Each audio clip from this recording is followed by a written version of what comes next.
Zombie apocalypse. Back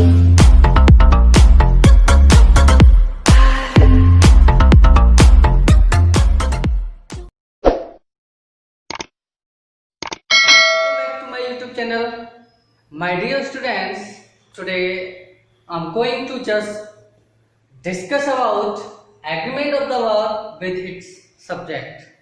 In this video, we are going to learn how to find out the errors that comes in the sentences, and we will learn what are the relation of the verb with the subject in the sentences, and what is the effect of the subject on the verb or verb on the subject.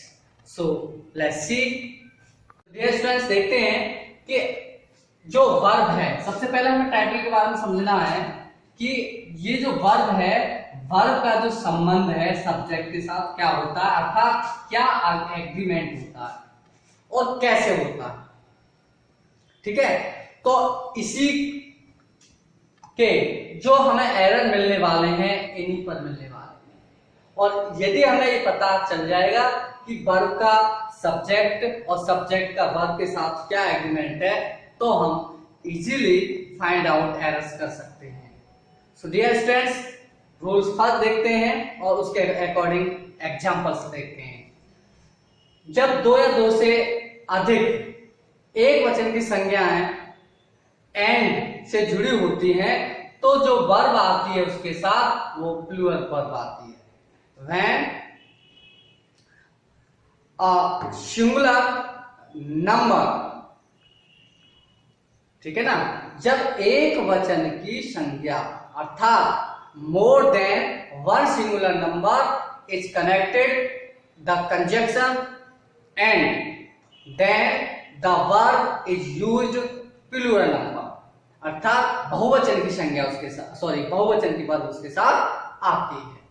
Right, तो example देखते हैं, यहां पर हमारे clear हो जाएगी। जैसे Mohan and Ram, Mohan singular है, राम सिंगुलर है, और कनेक्टेड किससे हैं दोनों एंड से, तो जो इनके साथ वर्ब दे रखी है वो सिंगुलर नंबर दे रखी है, जो बिल्कुल रॉन्ग है, क्योंकि रूल ये कहता है जब दो या दो से अधिक के एक वचन की संज्ञाएं एंड से जुड़ी होती हैं तो बहुवचन की वर्ब आती है, इसलिए हमारा एरर यहाँ पर फाइंड आउट हो जाता है। तो राइट क्या होगा, मोहन एंड राम, और वॉज की जगह क्या आ जाएगा, वो प्लेइंग द मैच। राइट, तो हमारा ये एरर फाइंड आउट हुआ। लाइक दैट सेकंड वन देखते हैं, fire water does not agree. Right, तो फायर एंड वाटर दोनों सिंगुलर की संज्ञा है, सिंगुलर संज्ञा है यानी सिंगुलर नाउन है, और किससे कनेक्टेड है, एंड से, और हेल्पिंग वर्ब कैसे आ रही है इसके साथ, सिंगुलर नंबर की, इसलिए ये हमारा रॉन्ग है। तो राइट क्या होगा, देखें, fire and water does not इधर क्या आ जाएगा, डू नॉट, क्योंकि प्लूरल नंबर है, डू नॉट एग्री, तो इसलिए हमारा ये मिल गया। That's clear. Okay, now there are some important words with them the helping verb used, which verb used, singular number used, yani these are the words with them the singular number verb always used, यानी इन शब्दों के साथ हमेशा जो verb आती है वो singular number की आती है। वर्ड कौन से हैं, ईच है, आइदर है, नाइदर है, नन है, नो वन है, नोबडी है, एवरीवन है, एवरीबॉडी है, एनीवन, एनीबॉडी, मैनी के साथ जो क्रिया आती है वो हमेशा सिंगुलर नंबर की आती है। तो देखते हैं examples. Each of you have helped me, तो ईच ऑफ यू इसमें बहुवचन है और इसके अकॉर्डिंग तो ये सही है, लेकिन इसमें इसका यूज हुआ है ईच ऑफ या ईच का, इसलिए ये गलत है।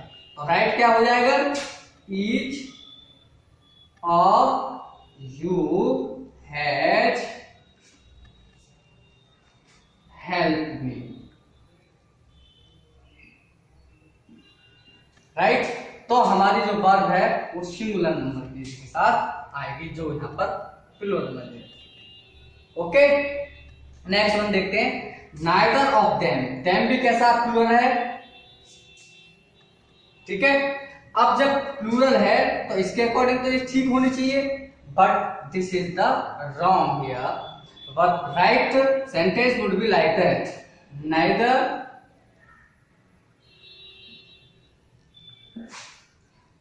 neither of them was, ठीक है। यहां पर वर्ब यूज हुआ है, बट यहां पर यूज करेंगे हम was का, was successful,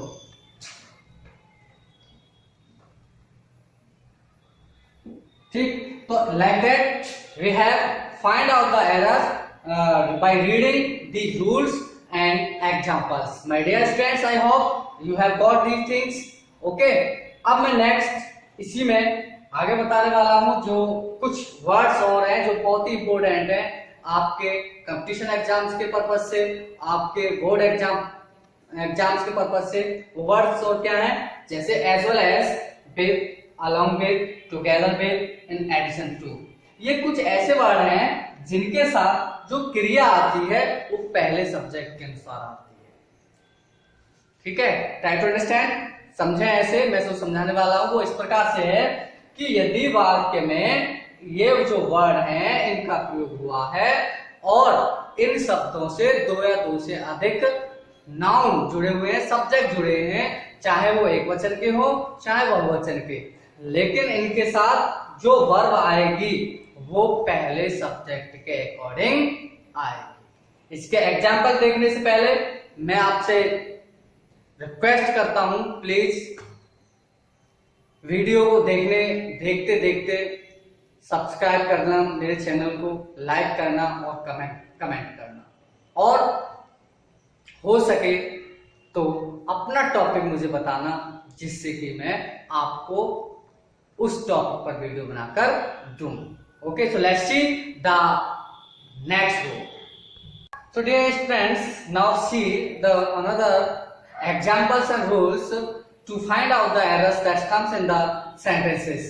These rules are not only important for the UP board and other boarded classes, but also these are the important to all the competitive exams as well. So see, मैंने example पीछे वाला rule रह रहा था उसका बताना चाहूंगा। उसमें मैंने बताया था एज वेल एज है, कुछ ऐसे वर्ड्स होते हैं जिनके साथ जो क्रिया यूज की जाती है वो पहले सब्जेक्ट के अनुसार की जाती है। तो इसमें क्या है कि जब यू एक सब्जेक्ट है और दूसरा सब्जेक्ट है और एज वेल एज से जुड़े हैं, तो जो क्रिया आने वाली है वो इसके अनुसार आएगी, इसके अनुसार नहीं आएगी। और क्रिया इसमें किसके अनुसार आई है, इसके अनुसार, इसलिए ये रॉन्ग हो जाएगी, राइट। तो जो हमारे जो राइट वर्ब यूज की जाएगी, यहाँ पर कम्स दे रखा है तो यहाँ पर आ जाएगा कम। ये हमारा एरर है जो हमने फाइंड आउट कर लिया। Okay, now see the another rule. कुछ वर्ड्स हैं जैसे एवरी और each.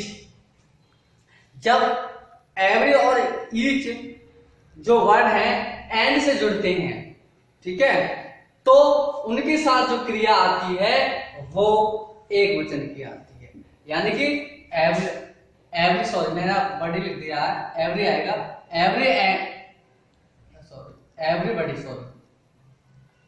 Everybody and every girl, ठीक है ना। एवरीबडी और एवरी तो किससे जुड़े हुए हैं, ये एंड से। और इसके साथ जो वर्ब आ रही है वो कैसे आ रही है, बहुवचन की। तो ये हमारी रॉन्ग है, क्योंकि एवरीबॉडी और एवरी किससे जुड़े हुए हैं, एंड से। यानी दोनों ही किससे हैं, एक वचन की क्रिया है, सॉरी बहुवचन की क्रिया आई है, तो इसके साथ क्या आनी चाहिए, एक वचन की क्रिया आएगी। तो जैसे एवरीबॉडी एंड गर्ल वॉज, यहां वॉज आएगा प्रेजेंट इन द क्लास। ठीक है, तो ये हमारा एरर था, ये मिल गया, ये हमारा गलत था। ठीक है ना, एक बार पुनः बता दे रहा हूं, यानी कि एवरी और ईच ये एक वचन के कर्ता हैं और एंड से जब जुड़ते हैं तो इनके साथ जो क्रिया आती है वो एक वचन की आती है। जैसे एवरीबॉडी एक वचन है, एवरी भी एक वचन है और एंड से जुड़े हुए हैं, इसलिए यहाँ पर वर यूज हुआ है, ये गलत है, और जो राइट होगा वो आ जाएगा। That's clear. नेक्स्ट वन, यदि दूसरे नाउन से पहले दा का प्रयोग करते हैं तो उससे अलग अलग व्यक्ति या वस्तु प्रकट होती है। यानी कि दो नाउन हमारे जुड़े हुए हैं, मान लो एंड से जुड़े हुए हैं, और यदि हम दूसरे नाउन से पहले यानी कि पहले वाले नाउन से पहले दी का प्रयोग करते हैं तो उससे अलग अलग व्यक्ति या वस्तु प्रकट होती है, तो क्रिया बहुवचन, तो उसके साथ जो क्रिया आएगी वो बहुवचन की आएगी। तो इसमें हमें दो एरर मिल रहे हैं इसमें, एक तो ये और दूसरा ये। ठीक है ना, तो कैसे बनेगा right, the owner and the manager. ठीक है ना, तो अब ये यदि हम इससे पहले नहीं करते तो हमारा ये ठीक होता। अब चूंकि हमने दी का प्रयोग किया है तो इसके साथ जो क्रिया आने वाली है वो बहुवचन की है। जैसे the owner and the manager of the mill. ठीक है ना, अब इसकी जगह क्या आएगा, डेड, DEA। ठीक है, तो इस प्रकार से हम इन एरर्स के लिए फाइंड आउट करते हैं। ठीक है, तो उम्मीद करता हूं कि आपको वीडियो पसंद आई होगी और ऐसी ही मैं वीडियो आपको लाता रहूंगा। और प्लीज कीप सपोर्ट एंड मेरे चैनल के साथ आप बने रहिएगा और इस प्रकार के जो कॉम्पिटिटिव एग्जाम्स और बोर्ड एग्जाम्स की तैयारियां हैं मैं आपको कराता रहूंगा। Okay, thank you very much.